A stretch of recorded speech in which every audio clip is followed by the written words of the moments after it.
کمش بود و جرش هم میدادم. دلم خواست کردم. منم اشتباه کردم جلوی تو رو گرفتم. مثل سگ پشیمونم جلوی تو رو گرفتم. ایوت به مامان من توهین می‌کنی. مراقب خودت و مامانت باش. داشتم با ترانه صحبت می‌کردم و گفتم که من آمار خوب در آوردم و یه سلام به کانال اخبار حواشی خیلی خوش آمدید. در این کانال حواشی روز را بیان می‌کنیم.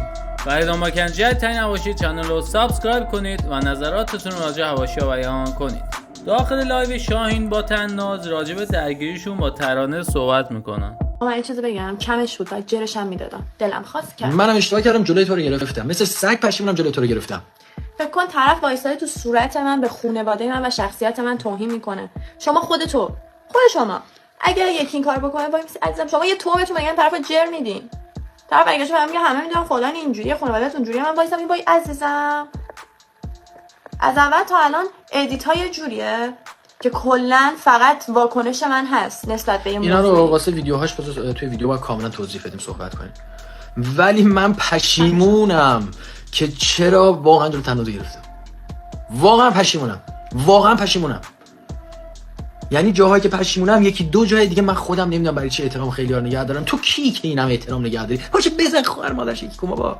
چی احترام؟ هر چی بی احترام گذاشتیم بی احترامی دیدیم. در ادامه لایو راجع تمام بچهای عشق ابدی و چیزهای دیگه صحبت میکنن. تا موادی یا داره فوش اون به هم دیگه فوش خار مادر میدن.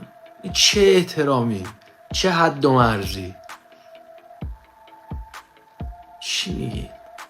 تو چنلاشون به هم دیگه میزدن میگفتش اگه منو به خاطر این فلانی نمیدونم فالو دارید فالو نداشته باشید و فلان و اینا. اون یکی دیگه برفرض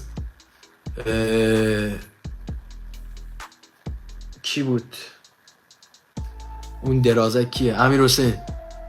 یه سر به سفتا بشین پاشو دور بزن آفتاب بالانس بزن. یعنی چی؟ مگه برده توه؟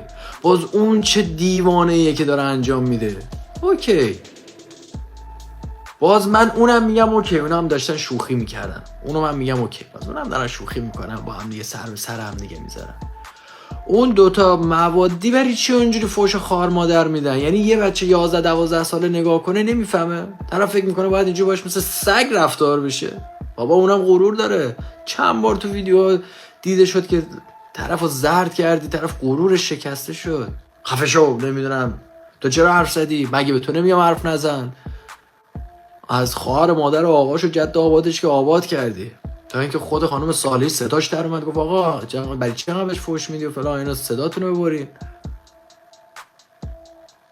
بابا جمع کنین، ادب داشته باشین. احمق محتوای زد نهایتش تا 2 هفته دیگه از تمومه. بعدش ببینم تا کی میخوای ویدیوهات باشه شاهین و تناز، شاهیز و عناب. اوکی شما راست میگی، به ما نمیخوری بخوام در موردت صحبت کنم. یه دونه ویدیو حیف چنلمو کثیف کنم اسم توی احمق رو بخوام روش بزنم تازه احسن زدی.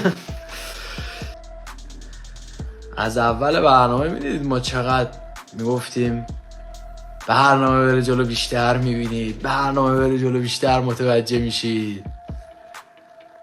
بعد هرچی رفت جلو ما بعد شدیم، پشمام ریخته بود.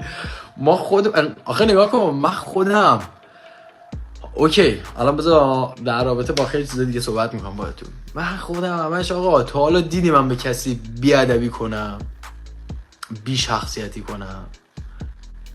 دیدی؟ بیا بگو. درگیری ماهرخ با علی هم ادامه داره. علی به ماهرخ فحش مادر میده و ماهرخ هم علی رو تهدید میکنه. سرم از یکی دیگه که بعداً خودش میفهمه. کس ننه ماهرخ اینم دارم روک میاد. علی جان تو لایوت به مامان من توهین می‌کنی. مراقب خودت و مامانت باش. کوچولو. در آخر هم دانیال به تناز میگه خوک بیزنسی و به تناز توهین میکنه. داشتم با ترانه صحبت می‌کردم و گفتم که من آمار خوب در آوردم و یه بک‌گراند خیلی دارکی دارم.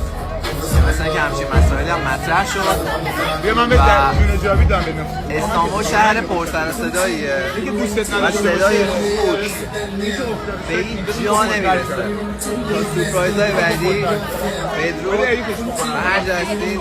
امیدوارم از دیدن ویدیو لذت برده باشه. اگر هنوز کانال اخبار حواشی رو سابسکرایب نکردید سابسکرایب کنید و نظراتتون راجع به حواشی رو بیان کنید. و تا حواشی جنجالی دیگه بدرود.